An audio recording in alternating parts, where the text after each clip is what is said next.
Had the pleasure, man, of reading a science fiction book by one of our guests, Ashley.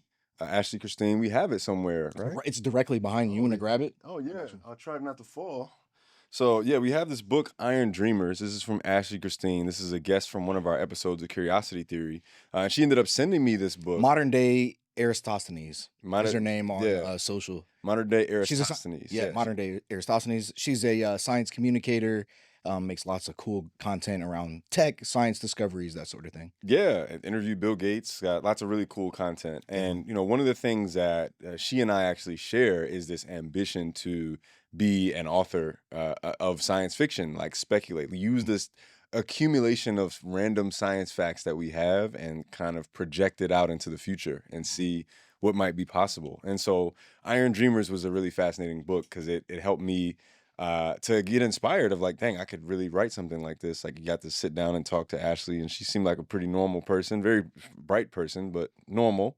And she wrote about this book. It kind of feels like a futuristic space opera combined with The Matrix a little bit, combined with her experiences growing up in New Hampshire. So yeah, it was a fascinating. Yeah, what do you have? So based on my conversations with Ashley, this is going to be a multi-part series. Yeah. And this is the first Yeah, I'm installment. ready to read the next one for sure. Yeah. Yeah, and I think she's working on it right now. Mhm.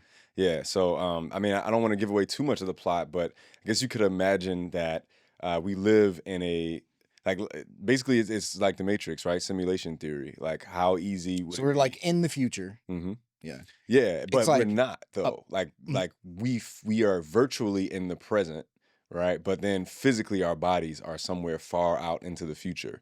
And simulation theory posits that, well, because of how easy it is for us to create these photorealistic simulations, like whether that be with video games or whether that be with CGI graphics or virtual reality experiences, we've become increasingly better at that. Like when you look back in the 1900s, like we had Tetris and Pong, and now we have photorealistic simulations that are indistinguishable from reality in about 50 years or less. Yeah. Right. And you could extrapolate out a few more 100 years and imagine that we could easily create simulations that are entirely indistinguishable from reality. And so in a world that's like that, it'd be pretty easy to create a simulation into the far future. But why would we want to create one for people? Like, what's the purpose of that? And the book gets into all those kind of things. Yeah. What do you think do you think that that's like a realistic thing? I think it's a fun thought experiment. Yeah. Do you think that's something? So, I mean, again, I don't want to like entirely spoil Ashley's book, but I think one of the interesting things that it posits is that in this far future environment, they, for many reasons, don't have access to the same problem and solution capabilities, right? And because of that, they create these situations that make people believe that they're in these environments that are super smart so that they can solve these really hard problems that they have in the future. And so they use their solutions for practical problems that they're dealing with. Yeah. So it's a really interesting premise. That definitely is. So and it's a practical use case in theory of like, well, I need to figure out how our ancestors used cameras, like the traditional Polaroid cameras, and like I can't get that information any other way. Yeah, so it's not.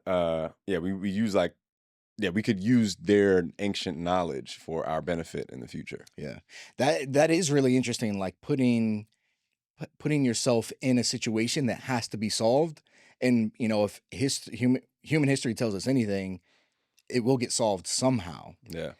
That's super interesting because you're like forcing, by putting yourself in an environment, those external forces may like flip on certain genes or like cause you to think about something, really put the pressure on you. I think that's really interesting. Yeah, it's like there's something to be said about that as an individual, right? Putting yourself in a challenging situation and having that like inspire you to come up with like an elegant solution to something. Yeah, like imagine a world where, people are living way longer, like their lives are way easier, and like we're not able to achieve the feats of science and engineering that occur under this immense amount of pressure. Right. Sort of like an atrophy of the mind. Yeah. So you have to simulate that pressure in a virtual environment to actually get that secret sauce that we have. Cool. Yeah. Sort of like a mental version of what's the time training thing that they do in Dragon Ball Z? The hyperbaric time chamber. Yeah. Something like that, but just for your mind. Yeah. That's pretty cool. Yeah. No, I Yeah. think it's fascinating. I You think want it's to put this back fascinating. up on the thing Yeah, behind sure. you? Dope. Is it gonna stay? Yeah, it is gonna stay. Yeah. So, I mean, another interesting thing here that is, well, that just happened. I could have told you that was gonna happen, but I didn't. Well, thanks from the physicist here.